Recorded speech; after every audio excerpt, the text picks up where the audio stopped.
Hai, apakah kamu tahu arti kata dari kata gabut? Menurut Mbak Deis, gabut adalah kurang kerjaan. Menurut Kaparan, gabut adalah suatu kondisi sore-sore di mana lu nanya gua tentang makna gabut. Dan menurut Najwa Baidillah, gabut itu adalah waktu yang bebas dari kegiatan apapun. Tapi, tahukah kamu bahwa sebenarnya arti kata dari kata gabut itu adalah gaji buta? Namun, penggunaan istilah gabut ini sering berjalannya waktu. Penggunaan istilah gabut ini berubah ataupun memiliki berbagai macam makna, seperti contohnya malas, bosan, dan tidak ada kerjaan. Hingga pada akhirnya semua orang mengenal makna gabut ini dengan malas, bosan, dan tidak ada kerjaan. Jadi jika kamu bertanya apa isi dari video ini, maka jawabannya adalah malas, bosan, dan tidak ada kerjaan. Fakta di lapangan menyebutkan bahwa 9 dari 10 manusia sangat mudah dan rentan terserang rasa bosan. Terlebih lagi untuk mereka yang jomblo. Oh shit, lu juga kan jomblo. Shut up. Tapi jika kita pikir kembali, bagaimana bisa seorang manusia merasa bosan padahal di dunia ini banyak sekali pekerjaan yang bisa mereka lakukan sehingga mereka tidak mudah untuk merasa bosan. Seperti ikut kelas online, mengerjakan tugas kuliah, mencuci piring, dan teleponan sama pacarmu. Vi, aku nggak ada pacar. Masa bodoh, itu urusanmu. Dan bisa jadi juga kamu yang sedang menonton video ini sedang merasakan bosan dan saking bingungnya kamu ingin melakukan apa karena bosan, jadi kamu memilih nonton video ini agar rasa bosanmu hilang. Dilansir dari LiveSince.com, menurut Educational Psychology Review pada tahun 2012 menunjukkan bahwa rasa bosan adalah suatu kombinasi antara kurangnya kegembiraan neurologis atau kondisi psikologis berupa ketidakpuasan atau ketidaktertarikan dan semua hal yang berhubungan dengan kurangnya stimulasi. Jadi jika kamu adalah seorang jomblo, oh shit, lu juga kan jomblo. Shut up. Sudah dapat dipastikan bahwa kamu mudah merasa bosan karena kamu sering merasakan iri ketika melihat teman-temanmu memposting fotonya dengan pacarnya dan kamu akan merasa bosan dan tidak bahagia ketika melihat itu. Dan ketika tragedi itu terjadi, kamu akan dengan mudah terserang virus bosan. Menurut James Denker, Profesor Ilmu Saraf Kognitif di University of Waterloo, Ontario, menyampaikan bahwa kebanyakan orang sepakat bahwa rasa bosan itu sangat tidak mengenakan.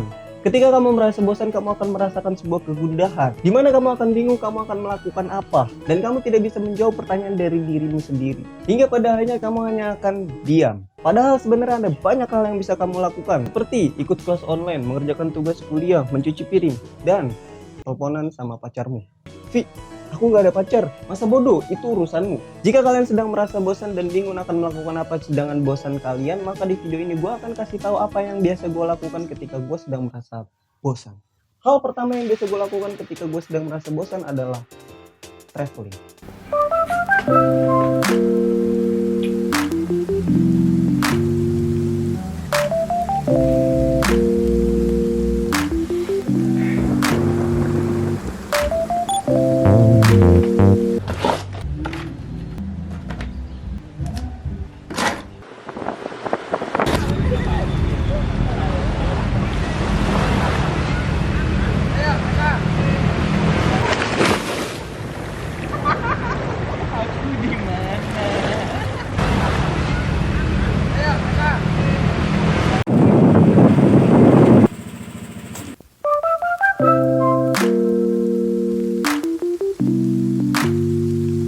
Mungkin kalian semua yang sedang menonton video ini bertanya-tanya kenapa ketika gue bosan gue memilih untuk traveling. Karena biasanya ketika kita sedang merasa bosan, itu tandanya otak dan pikiran kita sudah terlalu lama berada di ruang lingkup yang sama dalam jangka waktu yang cukup lama. Jadi traveling adalah salah satu jawaban untuk kalian yang sedang merasa bosan.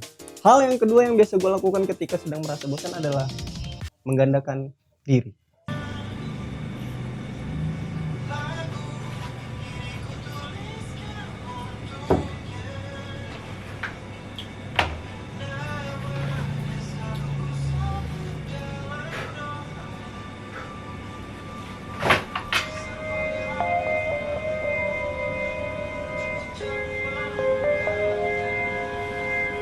Kemudian kita akan masuk ke hal yang ketiga yang biasa gue lakukan ketika gue sedang merasa bosan. Hal ketiga yang biasa gue lakukan ketika gue sedang bosan adalah berpindah dari satu tempat ke tempat yang lain dengan cara memutarkan badan.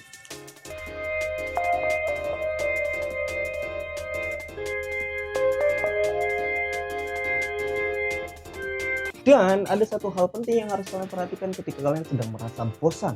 Ketika kalian sedang merasa bosan, tak peduli sebosan apapun kalian, jangan pernah untuk menjadikan hati manusia sebagai rasa atau sebagai tempat pelampiasan dari rasa bosan yang sedang kalian rasakan. Karena sungguh itu lebih menyakitkan. Sebisa mungkin ketika kalian sedang merasa bosan, lakukanlah hal yang tidak merugikan diri kalian sendiri dan juga tidak merugikan orang lain. Dan mungkin itu saja video kita pada kesempatan hari ini. Semua yang sudah gue sampaikan barusan tidak semuanya benar, tapi juga tidak sepenuhnya salah. So, gua Raffi, thanks for watching and enjoy your life. Thank you.